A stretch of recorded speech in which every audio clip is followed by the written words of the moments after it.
My name is Jimmy Reyes, and I'm a professional comic book illustrator. Welcome to my channel, where I share tips, techniques, and an inside look at being a freelance illustrator. Well, hello everyone, and welcome back. In a previous video, I showed how to convert grayscale pencil artwork into non-photo blue. So for this video, I'm going to show you how to remove non-photo blue. Alright, well let's go ahead and get started. Alright, the artwork that I have here is by veteran artist Brett Booth, and it is inked by me. So I'm going to show you how to remove the blue line that's underneath the line art that has already been inked, and also remove the blue line around the border of your artboard. You do want to make sure that you scanned it in the mode RGB. So you go to Image Mode RGB. And now to remove the blue line, we're going to go ahead and click on Image, Adjustments, and I'm going to go to Black and White. And in Black and White, in the pop-up menu, I'm looking for cyan. And I'm going to go ahead and grab the cyan's color and remove it all the way down. Go ahead and click OK.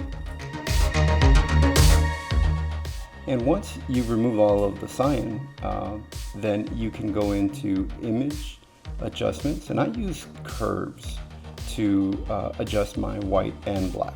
So it's Image, Adjustments, Curves, and you can use this pop-up menu. And I'll show a little more of that later. Go ahead and undo what I've done. And I'm going to show an example of how to remove the blue line, or the non-photo blue, from pencil art. Say you did a pencil drawing and underneath you had some blue line underneath your pencil drawing, or you just want to remove the blue border to print this artwork without the blue border. So what we're going to do is we're going to go ahead and do the same thing, but there is just one slight difference. We're going to go ahead and go to Image, Adjustments, Black and White, and instead of removing all of the cyan, if you can see here, if I take all of the cyan, remove it to far right, you can see that it'll leave little white gaps in the artwork.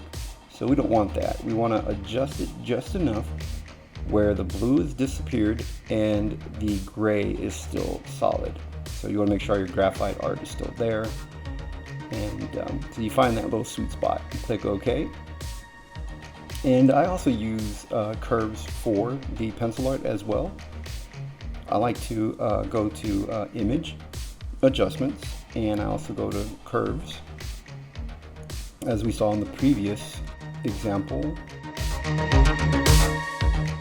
So go to Image, Adjustments, Curves, and I will use my eyedropper to click in the white area, and then I will drag the white area all the way to the peak to get all the solid white. And I'm not going to adjust the grayscale here because I've already darkened the grayscale previously in the scan. So I'm going to go ahead and just click OK. It's a pretty good balance for me there, and then I can work with this pencil art if I wanted to convert it into non-photo blue as seen in the previous video. Well, those are the quick, easy steps that I use. It's really fast. It's a great way to get rid of the blue that you see here. I've just undid the adjustments, and you can see here the non-photo blue. All right, well, thank you so much for joining me in this video, and don't forget to click subscribe and select the bell icon so you're notified of any future updates. And don't forget, you can follow me on Twitter.